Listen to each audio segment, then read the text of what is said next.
La persona, lógicamente, que deja testamento es la voluntad propia del testador la que, frente al notario, indica qué es lo que quiere dejar y a quién quiere dejar.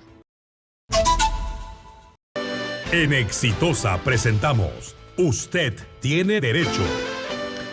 Estamos aquí en los estudios de Exitosa con el abogado especialista en familia, Alfonso Beltrán, y hoy vamos a hablar sobre sucesión intestada y las implicancias con la propiedad. Ya sabe la gente, Katiuska, tiene que comenzar a marcar el 251-9422 o el 940-800-800 para la consulta correspondiente sobre este tema en derecho de familia. Así es, le damos la bienvenida. Muchas gracias por estar aquí en los estudios centrales de Chorrillos. Siempre nos hemos comunicado vía línea telefónica, pero ya nos conocemos personalmente. Muchas gracias por su presencia. No, gracias a ustedes, Katiuska, Pedro. Gracias por la invitación. Doctor Beltrán, hablemos un poco de sucesión intestada. Bueno, la sucesión intestada es un argumento que tomamos las personas cuando fallecen, lo que antes se llamaba declaratoria de herederos, y no dejan testamento. Por eso son intestadas. La persona, lógicamente, que deja testamento es la voluntad propia del testador la que, frente al notario, indica qué es lo que quiere dejar y a quién quiere dejar. Cuando no se realiza esto y la persona fallece, pues los deudos son los que tienen que iniciar la sucesión intestada, sea en la vía notarial o en la vía judicial. Por cuestiones de economía propia, ¿no? Más la notarial tiene un término que son 2 meses y medio, a lo mucho, y la judicial, bueno, tiene un término indefinido, ¿no? Entonces, la carga procesal que tenga el juzgado donde se vea esta materia. ¿Quién la interpone? Cualquiera de los herederos que se considere con derecho a heredar. Es ahí donde hay muchos casos que vemos que aparecen hermanos, que no sabíamos, no teníamos conocimiento de los hermanitos o las hermanitas que aparecen. Aparece aquí en el funeral muchas veces. Y son los que más lloran a veces, ¿no? Pero en la sucesión muchas veces aparecen hermanos que no han sido declarados o que no han sido presentados a la familia, que han sido hijos extramatrimoniales, los cuales, para conocimiento de todos los televidentes, también tienen derechos y tienen los mismos derechos que los hijos de padre y madre. Entonces no, porque es medio hermano, no va a tener o va a tener menos derechos. No, hay una falsa creencia de que el medio hermano que recién... ¿Por qué aparece justo cuando...? Porque le corresponde. Tiene parte de herencia de lo que ha dejado o lo que puede haber dejado el fallecido o la fallecida. ¿Y cuáles son las implicancias cuando hablamos de una propiedad o más propiedades?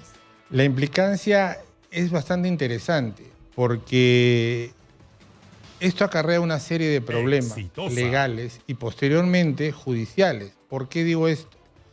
Porque al no llegar a un acuerdo entre los herederos, qué le toca a quién o qué van a heredar, es pues que se recurre a la vía judicial. ¿Qué pasa cuando fallece una persona y deja bienes inmuebles? Hay también una falsa creencia de que porque es el hijo mayor le va a tocar más y porque es el hijo menor le va a tocar menos. Hay una falsa creencia también de que el papá y la mamá, con el esfuerzo del trabajo, hicieron pues el primer piso para ellos, el segundo para Juan, el tercero para María, el cuarto para otro. Más no independizan el predio. Eso se ve siempre y lo vemos en Lima en todo estrato. No solamente estrato bajo, sino intermedio y alto. ¿Por qué? Porque el legar para un futuro a los hijos, pues tengo que dejarles todo saneado. No puedo construir yo segundo, tercero, cuarto piso, enumerar o indicar para quién es sin haber independizado. Y de palabra, ¿no? Peor aún, de palabra. Más aún, y esto se agudiza más cuando el papá hace el primer piso y te deja, Katiuska, el segundo piso y tú con tu pareja construyen el segundo piso y el tercer piso para Pedro, que construye con su pareja, pero al final de cuentas construyen sobre algo que no es suyo. Entonces después dice papá, bueno, dame mi departamento. O fallece el papá, ya, voy a delegar mi departamento. ¿Qué departamento? Si eso no está a tu nombre. Es un todo el que aparece. En registros públicos vamos a encontrar muchísimos casos en que no se ha declarado la fábrica. Ese es otro problema, porque aparece como terreno. Entonces, para evitar el pago, el impuesto municipal, el predial, pues no declaro la fábrica. Como yo soy bien vivo, no declaro la fábrica. Exitosa. Porque al declarar la fábrica, el impuesto se va a acrecentar. Entonces tampoco declaro el segundo piso, ni el tercero, ni el cuarto. ¿Okay? Y a la final ahí viene el problema. Y al final viene el problema, que puede acarrear inclusive con la demolición al no haber declarado en la municipalidad la construcción que vendría a ser ilícita, ¿no? Ahora, doctor Beltrán, ¿y los hijos de matrimonio tienen más derechos que los extramatrimoniales en un tema de propiedad? No, como repito, la sucesión intestada, que es el motivo de la invitación acá al programa, la sucesión intestada hace que los herederos no solamente se constituyan como herederos en el registro propio de los registros públicos. Claro, le pongo un contexto mucho más claro. Papá y mamá construyen un edificio. Otra vez, en el ejemplo del edificio, de 3, 4 pisos. Papá y mamá. Los hijos de matrimonio están allí. Y por allí aparece un hijo extramatrimonial. Este hijo extramatrimonial tiene los mismos derechos que los hijos del matrimonio que ha levantado esa infraestructura, esa propiedad. El hijo extramatrimonial, para dejar claro a los televidentes del programa, viene por uno de los dos lados, o del papá o de la mamá.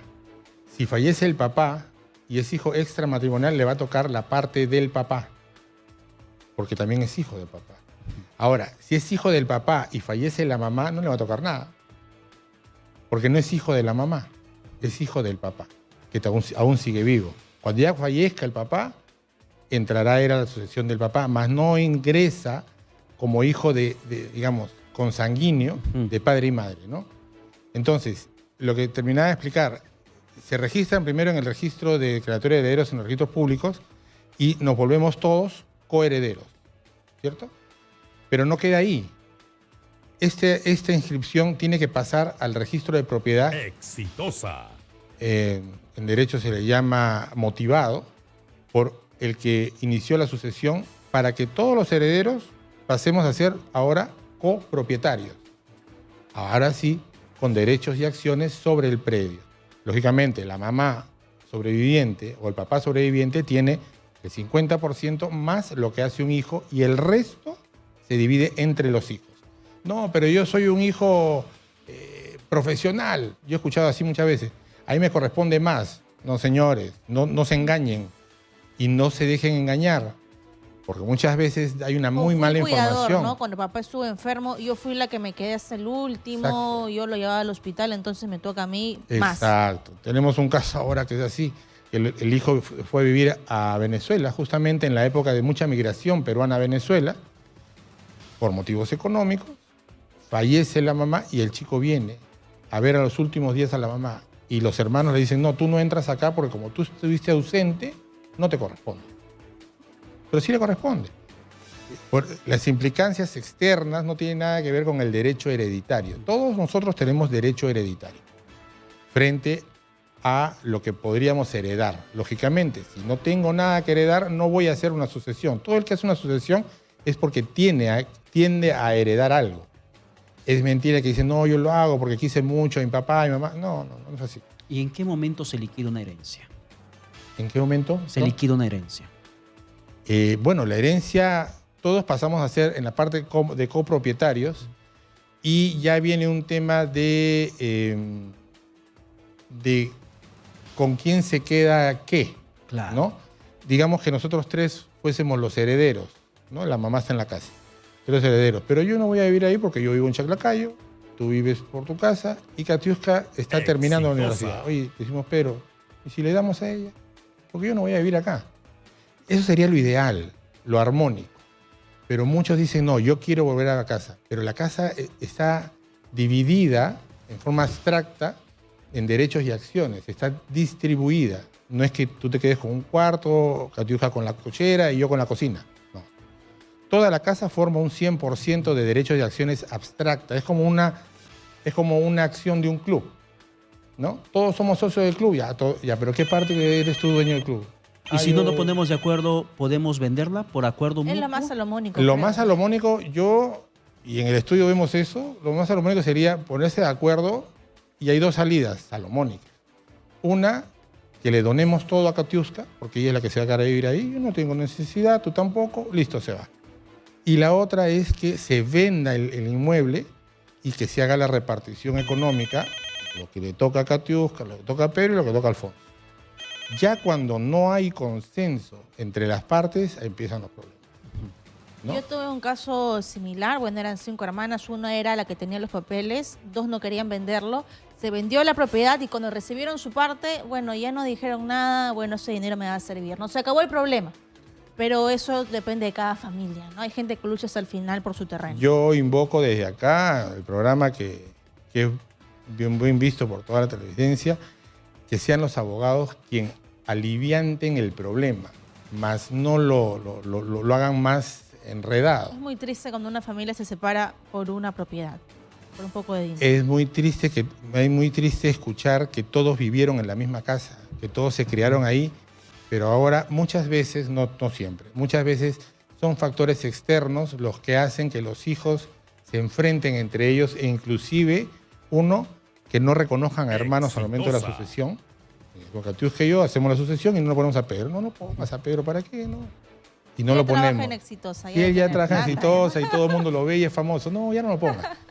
Y otra es que uno que no lo pongan y otra que se peleen por algo que no lo han generado ellos, sino los padres. Con el esfuerzo de los padres se hizo la casa, donde crecieron todos, claro, y todo lo demás. Entonces, y ellos no pusieron nada. Entonces hay que hacerles entender que esto es una ayuda que los padres han creado a futuro. Porque el papá trabajó 20, 30, 40 años y creó ese patrimonio. Y es muy complicado que se puedan poner de acuerdo, por eso existe la vía legal, para que puedan delimitar esas situaciones. Yo quería juicio, Pedrito. No, en casa también tuvimos una situación patrimonial de inmueble, pero sí lo supimos resolver de forma salomónica. Bueno. Es lo mejor. Nos hemos reunido y hemos hablado y todos felices, todos contentos, porque siempre hemos dicho, ¿para qué pelear por propiedad? O sea, al final es todo queda acá. Es físico, es y lo material, listo, ¿no? y la vida continúa. Mi casa se vendió y ya bueno, cada uno con su dinero, cada uno ha hecho lo que ha querido. Uno se fue a Estados Unidos, el otro se compró su carro, y todos felices y contentos. En muchos casos también, como es el personal, mi padre fallece hace 2 años y decidimos con mi hermano darle toda la plata a mi mamá, ¿no? De la venta de lo que se iba haciendo para solvencia de la mamá, ¿no? Porque ya no hay otro ingreso, el papá era que solventaba los gastos. Son diferentes situaciones que se presentan siempre y cuando sea de manera armónica, consensuada entre las partes. Y sobre todo que no se dejen llevar por opiniones externas de las parejas. Oye, ahí tenemos, Pedro, que venga yo. Y ahí viene un problema. Por eso vamos a conocer las llamadas, porque hay casos que parecen de telenovela. Así que vamos con la primera comunicación, Pedrito. Hola, ¿qué tal? Buenas noches. Aló, Pedrito, muy buenas noches. Katiuska, muy buenas noches, doctor. ¿Cómo estás? ¿Qué los tal? Audífonos para escuchar? Bien, lo escuchamos con su consulta. Adelante. Por favor, doctor, ¿cómo está? La idea es la siguiente.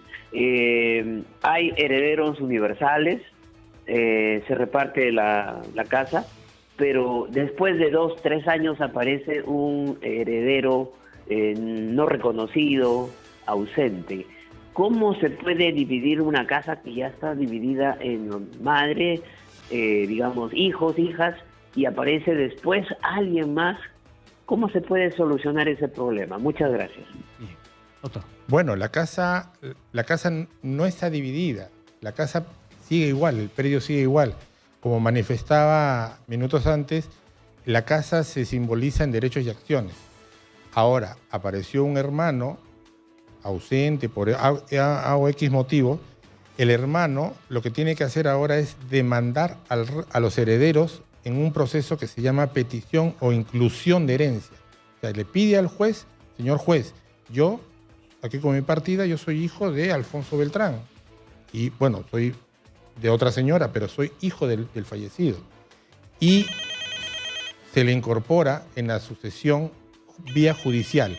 El juez lo que va a hacer es emitir unos partes judiciales con destino a los registros públicos para que se inscriba tanto en el registro de herederos como en el registro de propiedad a este señor o señorita como heredera también.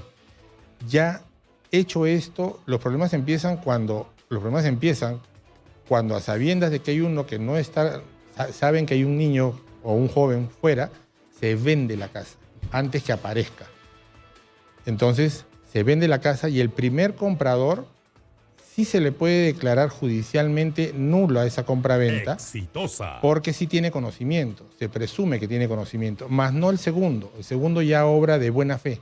La mala fe, como se dice en derecho, se diluye, se desvanece. Pero igual tiene que, ya empieza con un tema judicial, de tercería y todo lo demás, pero que tiene que reponerse el derecho que ha perdido, sí. Si la casa se vendió en $500,000 y no le tocó nada, tendrán que repartirse, sacar de donde tengan para darle su parte. Resarcir ese daño. Sí. Muy bien, vamos a la siguiente comunicación. Hola, muy buenas noches. ¿Aló? Buenas noches, bienvenida, la escuchamos. Sí, buenas noches, ¿aló? Sí, la escuchamos, bienvenida. Sí, doctor, quería consultar, mire, ¿qué se puede hacer cuando los funcionarios del Estado agreden, y ese, mire, el médico y el hospital y de la Defensoría? ¿Me podría, por favor, darme una respuesta, doctor? Disculpe. Exactamente, ¿qué es lo que necesita como ayuda, como orientación? La orientación es que los funcionarios, el médico me agrede porque me discrimina, y cuando es un internamiento de un paciente, por ejemplo, en el caso mío de mi hija, no lo han internado. Y ellos dicen que no saben y no han estudiado para poder entiendo que es un tema distinto al que estamos abordando, pero solamente indicarle que ante una situación de salud, es su salud la institución la que tiene que intervenir cuando hay una afectación a los usuarios del servicio sanitario en el país. Pero gracias por la comunicación telefónica. 9:51, siguiente contacto. Aquí en Exitosa te escucha en nuestro bloque Usted Tiene Derecho.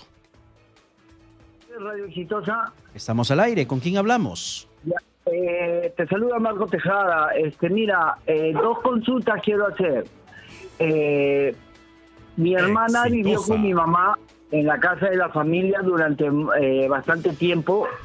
Y bueno, mi mamá ya falleció, mi papá también ya falleció, y durante ese tiempo que ella vivió ha hecho algunas refacciones, ¿no? Entonces ella ahora está reclamando que le paguemos el costo de esas refacciones. Esa es una de las consultas, ¿no? Si procede o no procede. La otra consulta es que ella quiere ser compradora de la casa, ¿no?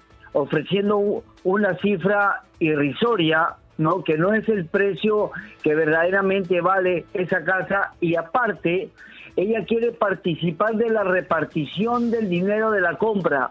¿Procede eso? Bueno, ok. Bueno, sobre las refacciones es un tema bastante también delicado, porque yo no puedo hacer arreglos en un domicilio que no es mío, que no ha sido declarado mío. Ya queda a potestad del dueño del departamento, de la casa, del inmueble, acudir con algo o resarcir de alguna forma la modificación o la refacción que vaya a hacer. En algunos casos se va a conciliación, en otros casos ya se va al tema judicial, pero desde acá se le invoca a las personas que si el inmueble no es suyo, no hagan la refacción, no hagan el arreglo, no hagan la modificación, y si la van a hacer, cursen primero una carta notarial a la persona, al propietario, avisándole por qué se va a hacer. No porque se vea más bonito, sino de repente la casa pues necesita ya un cambio de tuberías, un cambio eléctrico, etcétera, y necesita el cambio, pero no puede hacerlo pues de manera unilateral en algo que no es suyo. Y después, sobre el tema de la venta, bueno, ya es cuestión de que las personas se pongan de acuerdo con el comprador, con el vendedor, para que se realice la operación, el acto mercantil, y bueno, no se vea perjudicado en ninguna de las partes. Muy bien, siguiente comunicación. Eso es nuestro bloque. Usted tiene derecho. Muy buenas noches. Buenas noches. Bajemos el volumen de la radio o vamos con la siguiente llamada. Disculpen la premura, pero tenemos muchas llamadas en espera. Hola, buenas noches. Disculpen la premura, pero... Sí, bajemos el volumen de la radio o la televisión, por favor. Hola, buenas noches. Bueno, siguiente comunicación, no tenemos... Vamos con la siguiente línea. Invocamos a la población que baje el volumen de la radio y del televisor para no tener estas interferencias que luego afectan las consultas que quieren hacer al abogado que tenemos aquí en los estudios, Alfonso Beltrán, especialista en Derecho de Familia. Hola, buenas noches. Buenas noches. ¿Qué tal? ¿Cuál es la consulta que tiene? Lo escuchamos. Buenas noches. Quería hacer la consulta. Mi hermana falleció y bueno, el tema de su dinero y su trabajo, tenía un terreno, un auto y bueno, una casa, ¿no? Pero ella dejó un hijo, ¿no? Y yo quería saber si todo eso, bueno, corresponde al niño o también le puede corresponder alguna parte a mi mamá. Bien, doctor. Bueno, ¿quién hereda a los padres? Los hijos. Los hijos. Si la señora ha fallecido, bueno, no sabemos el hijo si fue producto de una relación matrimonial o extramatrimonial, pero el hijo, se tiene que hacer la sucesión a nombre del hijo. Y el hijo, bueno, tomará acciones a partir de los 18 años. Se tiene que nombrar ahí, si es que quisiese hacer algún tipo de movimiento, recobrar la cuenta que la señora dejó en el banco, ahí sí hay un proceso judicial que se llama administración de bienes de menor. ¿Ya? ¿No? ¿Quién lo interpone? Puede ser justamente el joven que ha llamado, en donde él se presente, ¿no?, como representante del menor, ¿no?, para que haga el uso de la administración del dinero. Ojo, esa administración, ese uso, esa inversión que pueda hacer, tiene que ser en beneficio del menor, ¿no? Con esa plata yo me voy a ir de viaje. No. ¿Por qué? Porque al momento de hacer el proceso se hace en la vía judicial y es el juez al que hay que darle cuenta de lo que se va a hacer con el dinero.